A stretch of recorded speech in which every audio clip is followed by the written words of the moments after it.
Hello, wanted to leave a video on being a dad in 2020. Not that I've had a ton of kids, I've only got three, but I think at this point, I think it's really important for people to understand what you should be doing as a dad. Number one, be there for your kids. It's so sad to see the statistics on the number of kids who grow up without a dad or multiple dads throughout life. I'm not judging the people in their circumstances where maybe there's multiple dads. Maybe a relationship didn't pan out for one reason or another. For me personally, I think it's important to stick things out in a marriage, just in general, but especially when you have kids. Just there's a big gap that's missing. Not to say that a single mother can't raise wonderful children to be wonderful adults, because there's a lot of situations where maybe something happens to the dad. Maybe the dad dies or something, and the mom is left to care for them. And a lot of moms are doing an amazing job of that. But I think there's a lot of children that are in a home where the father has just chosen to not be in their life, and that's so important to make sure we're there for the kids. They need to see a good example, especially the sons. The sons, I'm trying to teach my boys how to treat a lady. And I'm gonna say lady. I'm not gonna pick a certain neutral term because there's a certain way to treat a lady. You should treat your mother the same way you should treat a lady. You hear a lot of times people in the past, I don't know if they say it so much anymore, is, people tend to look for a wife or soon to be wife, hopefully wife, that's like their mother. Well, hopefully, if they treat their mother well and there's a good relationship there, but I think the dad's relationship, not only with the boys, but with the daughters as well, you not only have to be there, but you have to be involved and you have to show that you're a caring person. A daughter needs to see a good man who cares about his kids and cares about his wife and treats them well. Teaches all the kids manners when it comes to just adults in general, having respect for people. I think there's a lot of younger people that don't have respect for their elders like they used to, and it's unfortunate because people that have come before us have typically gone through a lot more than us, so they deserve a little more respect. Yeah, there's circumstances where maybe somebody that might be older than me is extremely disrespectful, mean, rude, something like that. They might lose some of my respect. But that doesn't mean I'm not going to teach my kids to just go around disrespecting people. It's important for them to treat people with respect and in the same instance that I would until that person's lost it for some reason. I don't think too many people really can lose respect from someone if they're not going out of their way to try to make other people's lives worse. I think another big thing is consequences, discipline and consequences for bad actions, for doing things you shouldn't do or not doing things that you need to be doing. I think there's so many young people, especially in the 20s these days, and I don't really like the term millennials because it's a certain age group, and that certain age group, they're not all the same way.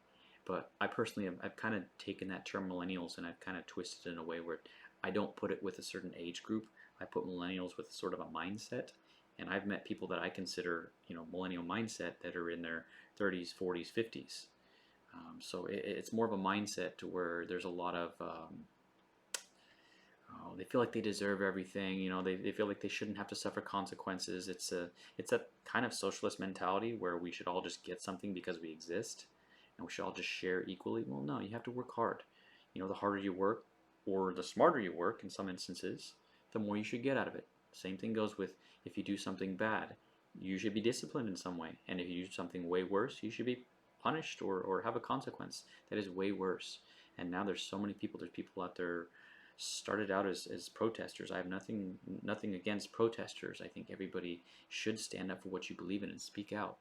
But these people that are rioting and things like this, they're not having consequences, a lot of them, for what they're doing.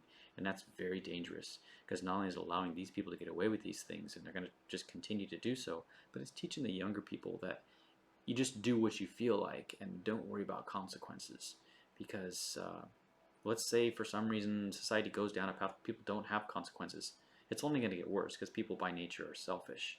But if things stop being crazy like they are right now and people do start getting punished, kids are going to be really confused. They're not going to know if they can do what they want to do. They don't know what extreme. It's very important as parents, and especially I think as a dad. Typically, the dad is more of the disciplinarian in most families, And I think that holds a lot of weight.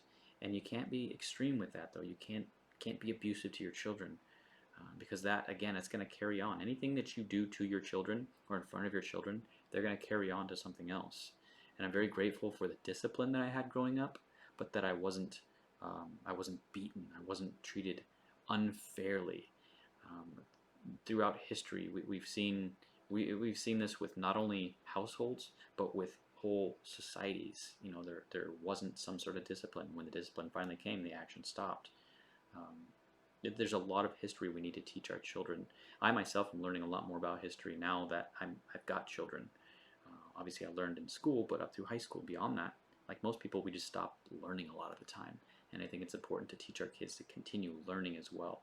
And having faith in something bigger than just yourself. It doesn't have to necessarily be faith in God or something, spiritual being. For me, I think that's very important. I'm very much so a believer in God, in Jesus, and I'm not going to force that on anyone. But funny thing is, I don't think Jesus would want to do that either. You believe what you want to believe, but you have to have faith in something bigger than yourself. So it makes you strive to want to be better. And kids need to see that. They need to understand that faith is a big part of having hope. Hope for a better future, hope to be a better person, and hope to help other people become better. There's got to be some sort of faith, and it's sad to see the lack of faith nowadays. For me, I think it's very important. I would like to help people understand, people that don't have faith. I don't want to be, what they call Bible thumper, whatever it is, but I want to teach people that there is a way to believe. Even if you don't, you're kind of against believing in a spiritual being and God, that kind of thing. There's nothing wrong with teaching those values that most of the time Christianity teaches. Not always. There's certain parts of Christianity where people have not necessarily done what they preached, but I think it's important to teach the core values of how to be a good person. And I think that's very important, again, especially as a father, being there for your children, teaching them to just be a good person. It's very important. Please do that. If you have any questions, any comments, go ahead and put them in the section down below. Please like, share, subscribe to my channel. Anything you can do to help will help me get more of these videos out. And the next one I'm probably going to do on a completely different subject. So again, any suggestions, I'll go with the first suggestion that pops up and I'll give you credit in the video. Love you guys.